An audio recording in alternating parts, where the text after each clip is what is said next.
Cristo nós morremos, com Cristo viveremos. Se com Ele nós sofremos, com Ele reinaremos. Aleluia, aleluia, aleluia. Aleluia, aleluia, aleluia. O Senhor esteja convosco, Ele está no meio de nós. Proclamação do Evangelho de Jesus Cristo segundo João. Glória a vós, Senhor.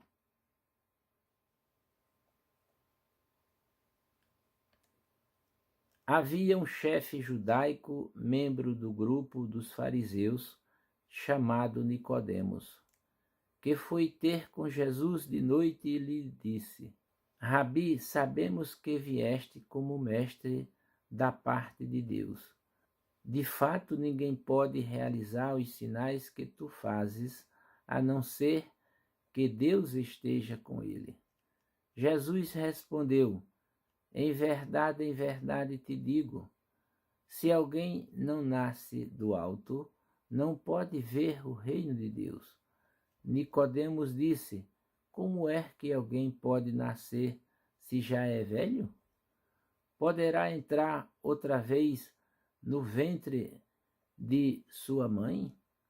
Jesus respondeu: em verdade te digo, se alguém não nasce da água e do Espírito, não pode entrar no reino de Deus. Quem nasce da carne é carne, quem nasce do Espírito é Espírito. Não te admires por eu haver dito: vós deveis nascer do alto. O vento sopra onde quer, e tu podes ouvir o seu ruído, mas não sabes de onde vem, nem para onde vai. Assim acontece a todo aquele que nasceu do Espírito. Palavra da salvação. Glória a vós, Senhor.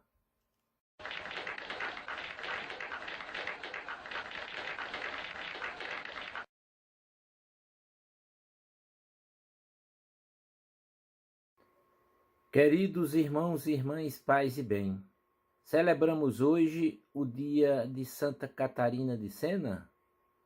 Ela nasceu em 25 de março de 1347, na cidade de Siena, devastada pela peste negra. Filha de Jacopo Benicasa, um tintureiro que tocava seus negócios com a ajuda de seus filhos, e Lapa Piacente, que pode ser a filha de um poeta local, numa casa que ainda existe na cidade. Lapa tinha aproximadamente 40 anos quando prematuramente deu à luz as gêmeas Catarina e Joana. Depois de já ter tido outros 22 filhos, mas metade deles já mortos na época, Joana foi entregue aos cuidados de uma ama de leite e morreu logo, ao passo que Catarina, amamentada pela mãe, cresceu bastante saudável. Ela tinha 2 anos quando Lapa teve seu 25º filho, uma outra menina chamada Joana, uma criança muito feliz. Catarina recebeu da família o apelido carinhoso de Eufrosina, que deriva da palavra grega para alegria, e era também o nome de uma das santas cristãs mais antigas, Santa Eufrosina. Segundo o confessor e posteriormente biógrafo de Catarina, Raimundo de Capua, Catarina teve a primeira de suas visões de Jesus Cristo quando tinha apenas 5 ou 6 anos de idade. ela estava voltando para casa com o irmão de uma visita à casa de uma de suas irmãs casadas e viu Cristo entronado em majestade com os apóstolos Pedro, Paulo e João. Raimundo conta ainda que, aos 7, Catarina jurou dedicar sua vida a Deus. Hoje, o Evangelho nos mostra a conclusão do diálogo de Jesus com Nicodemos. O evangelista João recorre ao simbolismo da serpente de bronze, a qual, pela fé, libertava das mordidas mortais das serpentes do deserto para aplicá-lo à fé em Jesus, pelo qual se tem a vida eterna.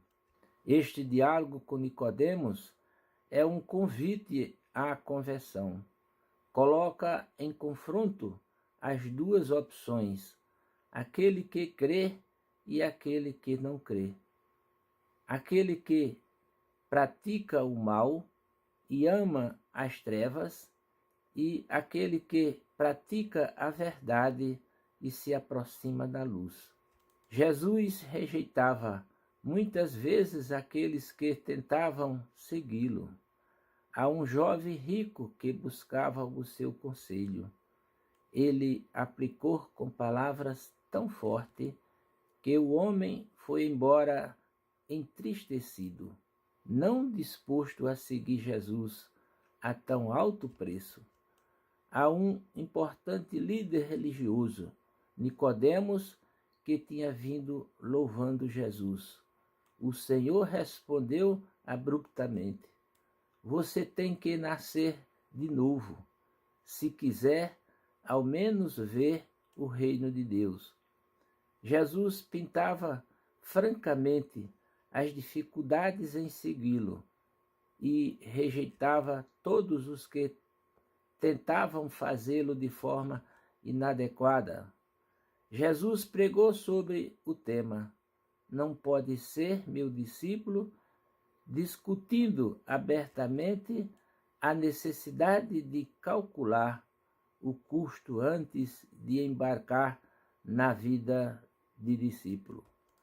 Não era porque Jesus não quisesse seguidores. Ele veio ao mundo para buscar e salvar os perdidos. Ele estava profundamente comovido pelas multidões perdidas e ansiava pela sua conversão.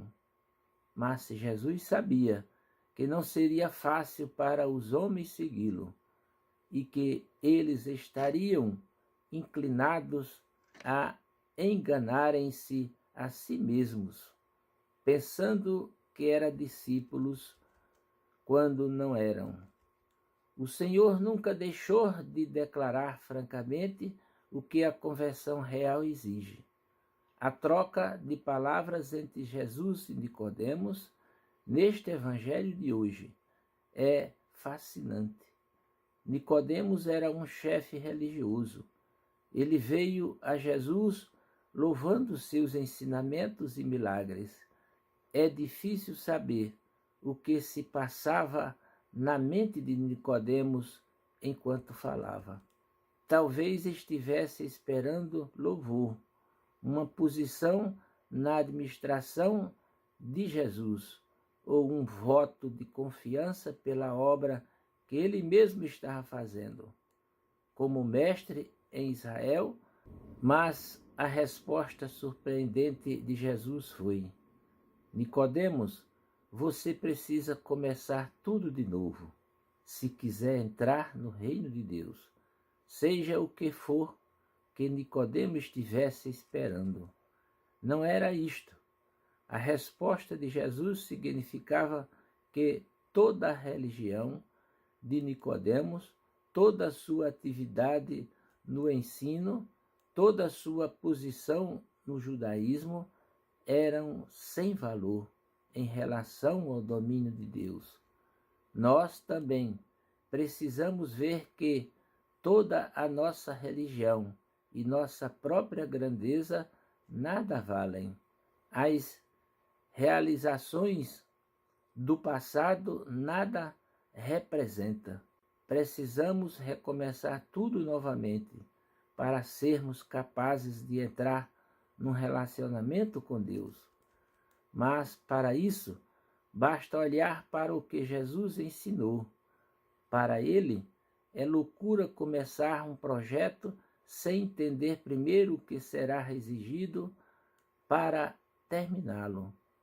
Ele ilustrou com a ideia homem que começou a construir uma torre Ele ilustrou com a ideia de que um homem que começou a construir uma torre, mas loucamente esqueceu de fazer um orçamento para terminar, se teria fundos para completá-la, e assim teve que parar no meio do projeto. A verdadeira conversão necessita de um cuidadoso exame do estilo de vida que Deus espera do convertido. O arrependimento, que é essencial. A verdadeira conversão envolve morte ao pecado. A Bíblia compara a morte e ressurreição de Cristo. Tem que haver uma mudança de estilo de vida radical. A Bíblia usa termos como matar o velho homem e revestir-se com o novo, e descreve com minúcias as mudanças exatas que precisam ser feitas. Mas hábitos, embriaguez, imoralidade sexual, ira, ganância, orgulho, precisam ser eliminados da própria vida, ao passo que devem ser acrescentados o amor, a verdade, a pureza, o perdão e a humildade. Este é o resultado do arrependimento. Muitas pessoas tentam ser convertidos e converter outras, sem arrependimento. Elas ensinam um cristianismo indolor, que não exige sacrifício. Elas salientam as emoções, as felicidades e as bênçãos, porém pensam pouco sobre as mudanças reais que a conversão exige na vida diária da pessoa. Entendemos isto claramente.